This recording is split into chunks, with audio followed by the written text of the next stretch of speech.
اعوذ باللہ من الشیطان الرجیم بسم اللہ الرحمن الرحیم اللہم صلی وسلم دائما ابدا علی حبیبک خیر الخلق کلہم۔ کل ہم نے سورہ آل عمران کی آیت نمبر 49 کا کچھ حصہ ترجمہ اور تفسیر کے ساتھ پڑھا تھا۔ آج جو بقیہ حصہ ہے انشاءاللہ اس کا ترجمہ اور تفسیر میں آپ کے سامنے عرض کروں گا۔ کل ہم نے پڑھا کہ خالق کائنات نے حضرت عیسیٰ علیہ السلام کو جو معجزات اور کمالات عطا فرمائے تھے اور ان کے ساتھ متصف فرما کر دنیا کے اندر بھیجا تھا، ان کا تذکرہ خالق کائنات نے بیان فرمایا، جن میں سب سے پہلا یہ ذکر فرمایا کہ وہ مٹی سے پرندے کی سی صورت بنا کر اس کے اندر پھونک مارتے تھے تو وہ اللہ کے اذن سے زندہ ہو جاتا تھا۔ پھر مادرزاد اندھے کو اور لا علاج کوڑی کو تندرست کر دینے کا ذکر خالق کائنات نے بیان فرمایا اور یہ ارشاد فرمایا وَأُبْرِئُ الْأَكْمَحَ وَالْأَبْرَصَ۔ حضرت عیسیٰ علیہ السلام نے فرمایا کہ میں مادرزاد اندھے کو بھی اور لا علاج کوڑی کو بھی تندرست کر دیتا ہوں۔ یہ سارے معجزات ایسے تھے جو حضرت عیسیٰ علیہ السلام کی نبوت کی صداقت کی دلیل تھے۔ اگلے حصے کے اندر خالق کائنات نے بیان فرمایا وَأُحْيِي الْمَوْتَى بِإِذْنِ اللَّهِ، اور میں زندہ کرتا ہوں مردے کو اللہ رب العزت کے اذن سے۔ حضرت عیسیٰ علیہ السلام کے عملی معجزات میں سے ایک یہ بھی معجزہ تھا کہ آپ اللہ کے اذن سے مردوں کو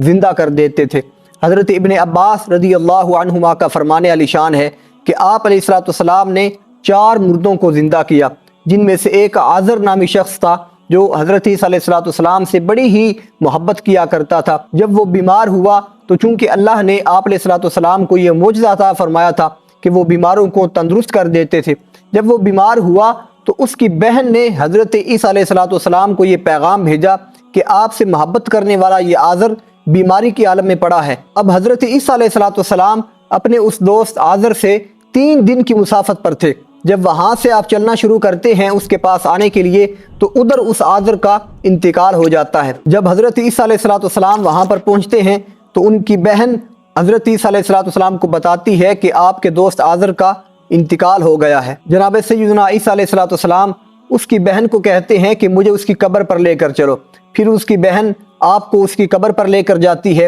وہاں کھڑے ہو کر اللہ کی بارگاہ میں یہ دعا کرتے ہیں کہ باری تعالیٰ اس کو دوبارہ زندگی عطا فرما، تو وہ اپنی قبر سے دوبارہ زندہ ہو کر باہر آ جاتے ہیں۔ وہ ایک مدت تک پھر زندہ رہتے ہیں اور ان کے ہاں اولاد بھی ہوتی ہے۔ جن مردوں کو آپ علیہ السلام نے زندہ کیا ان میں سے ایک سام بن نوح بھی تھے جو آپ علیہ السلام سے ہزاروں سال پہلے وفات پا چکے تھے۔ لوگوں نے آپ علیہ السلام سے اصرار کیا، یہ کہا کہ آپ نئے مردے جو تازہ ہوتے ہیں جن کو دفنایا جاتا ہے آپ ان کو زندہ کرتے ہیں، کسی پرانی قبر کے اندر پڑے شخص کو زندہ کریں، پھر ہم آپ کے اس معجزے کو تسلیم کریں گے۔ اس کے بعد جب لوگ آپ علیہ السلام کو سام بن نوح کی قبر کے پاس لے کر جاتے ہیں تو وہاں کھڑے ہو کر حضرت سیدنا عیسیٰ علیہ السلام اپنے رب کی بارگاہ میں دعا کرتے ہیں۔ اب اس دعا کرنے کے بعد سام بن نوح نے یہ سنا کہ کوئی مجھے کہہ رہا ہے عجب روح اللہ، یعنی کہ حضرت عیسیٰ علیہ السلام جو روح اللہ ہیں ان کے کلام کا جواب دو، ان کی بات سنو۔ جب اتنی بات سنتے ہیں تو اس قدر خوف طاری ہوتا ہے کہ آپ یہ سمجھتے ہیں کہ قیامت جو ہے وہ آ چکی ہے، اپنی قبر سے زندہ ہو کر باہر آ جاتے ہیں، حضرت عیسیٰ علیہ السلام کے اوپر ایمان بھی لاتے ہیں اور پھر آپ کی بارگاہ میں عرض کرتے ہیں کہ رب کی بارگاہ میں دعا کریں کہ اب جب مجھے موت آئے تو اللہ رب العزت مجھے سکرات موت سے محفوظ رکھے۔ پھر آپ کا اسی وقت انتقال بھی ہو جاتا ہے اور آپ سکرات موت سے محفوظ رہتے ہیں۔ یہ پیچھے جتنے معجزات کا ذکر ہوا ہے یہ عملی معجزات تھے، یعنی مردوں کو زندہ کرنا اور بیمار کو تندرست کرنا اور مٹی سے پرندے کی سی صورت بنا کر اس کے اندر پھونک مارنے سے اس کو زندگی دینا، یہ سارے عملی معجزات تھے۔ ایک معجزہ اللہ رب العزت نے آپ کو علمی معجزے کا عطا فرمایا تھا کہ آپ غیب کی خبریں بھی لوگوں کو بتا دیا کرتے تھے۔ اسی خبر کا قرآن نے یہاں پر ذکر فرمایا، خالق کائنات نے بیان فرمایا وَأُنَبِّئُكُمْ بِمَا تَأْكُلُونَ وَمَا تَدَّخِرُونَ فِي بُيُوتِكُمْ۔ حضرت عیسیٰ علیہ السلام نے اپنے لوگوں سے کہا اور میں بتاتا ہوں تمہیں جو کچھ تم کھاتے ہو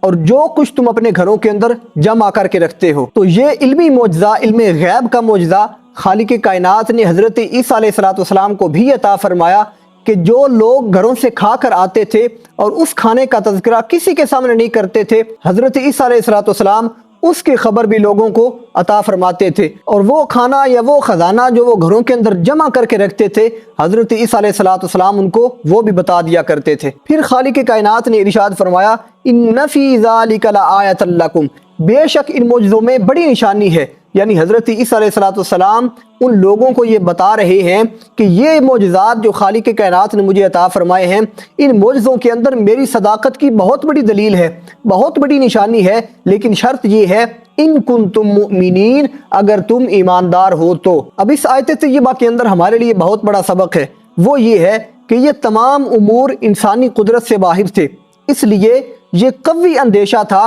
کہ لوگ حضرت عیسیٰ علیہ السلام کو کہیں خدا یا خدا کا بیٹا نہ کہنا شروع کر دے۔ اس لیے حضرت عیسیٰ علیہ السلام نے ساتھ ہی یہ قید لگائی کہ یہ سارے کچھ جو معجزات میں تمہارے سامنے بیان کر رہا ہوں، یہ میں اپنی طرف سے نہیں کر رہا، یہ جو مجھ سے ظہور پذیر ہو رہا ہے یہ میرا اپنا کوئی کمال نہیں ہے، بلکہ فرمایا بِإِذْنِ اللہ، یہ میرے رب کی عطا ہے، یہ میں اللہ کے اذن سے اور اللہ کے حکم سے کرتا ہوں، اسی لیے یہ سارے معجزات میں تمہارے سامنے رکھ رہا ہوں۔ یعنی یہ سب کچھ اگرچہ مجھ سے ظہور پذیر ہو رہا ہے، لیکن اس کا جو فاعل حقیقی ہے وہ اللہ رب العزت کی ذات ہے۔ اب اس آیت طیبہ کو بغور پڑھنے سے ہمیں اس بات کا بھی پتہ چلتا ہے کہ حضرت عیسیٰ علیہ السلام کا ان تمام امور کو، ان تمام چیزوں کو اور معجزات کو اپنی طرف منسوب کرنا یہ اس بات پر دلالت کرتا ہے کہ اگر ایسے افعال کی نسبت یہ سمجھتے ہوئے کہ ان کا فاعل حقیقی اللہ رب العزت کی ذات ہے، اگر ان کے ظاہری اسباب کی طرف کر دی جائے تو یہ شرک نہیں بلکہ یہ